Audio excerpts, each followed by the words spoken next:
കൂർക്ക മെഴുക്കുവരട്ടി തയ്യാറാക്കാനായി ഞാനിവിടെ 1.5 കപ്പ് കൂർക്ക, ഒരു ശകലം തേങ്ങാക്കൊത്ത്, ഒരു 3 പച്ചമുളക് നടുവേ കീറിയത്, ഒരു 10-15 കൊച്ചുള്ളി, ആവശ്യത്തിനുള്ള കറിവേപ്പില. ഇത് നമുക്ക് തയ്യാറാക്കാം. അതിലേക്ക് കൂർക്ക ചേർത്ത് കൊടുക്കാം. അതിലോട്ട് പച്ചമുളകും ആവശ്യത്തിനുള്ള വെള്ളവും ഉപ്പും ചേർത്ത് കൊടുക്കാം. പിന്നെ ഒരു 1/4 ടീസ്പൂൺ മഞ്ഞൾപ്പൊടിയും ചേർക്കാം.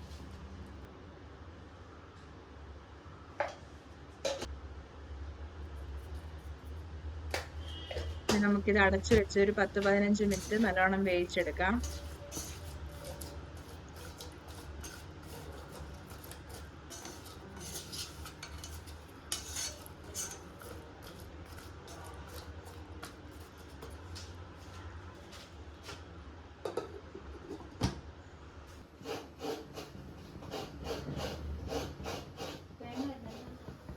ഇടയ്ക്ക് നല്ലോണം ഒന്ന് ഇളക്കി കൊടുക്കണം.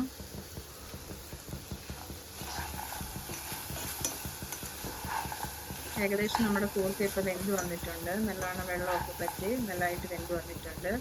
ഇനി നമുക്ക് അടുത്തൊരു പാൻ വെച്ചിട്ട് അതിലോട്ടൊരു ഇച്ചിരി ശകലം എണ്ണ ഒഴിച്ചു കൊടുക്കാം. അതിലോട്ട് എണ്ണ ചൂടായതിനു ശേഷം നമുക്ക് കടുക് ചേർക്കാം. കടുക് പൊട്ടിയതിന് ശേഷം നമുക്ക് തേങ്ങാക്കൊത്ത് ചേർത്ത് കൊടുക്കാം.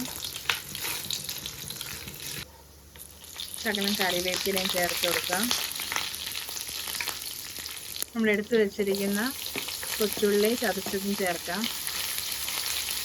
അതിനുശേഷം നമുക്ക് മസാല ചേർത്ത് കൊടുക്കാം. ഒരു ടേബിൾ സ്പൂൺ മുളക് പൊടി, 1 table spoon garam masala, 1/4 teaspoon കുരുമുളക് പൊടിയും ചേർത്ത് നല്ലോണം ഒന്ന് മിക്സ് ചെയ്യാം.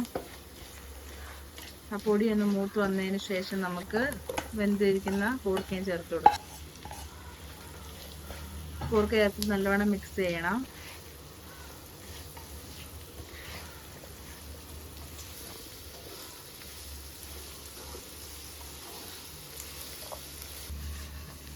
ഇപ്പം നമ്മുടെ കൂർക്ക നല്ലോണം റോസ്റ്റായി വന്നിട്ടുണ്ട്. ഇനി നമുക്ക് ഫ്ലെയിം ഓഫ് ചെയ്യാം. നിങ്ങളെല്ലാവരും ഇത് ട്രൈ ചെയ്ത് നോക്കണം. ഇഷ്ടപ്പെട്ടെങ്കിൽ ലൈക്ക് ചെയ്യുക, മറക്കാതെ തന്നെ സബ്സ്ക്രൈബ് ചെയ്യുക.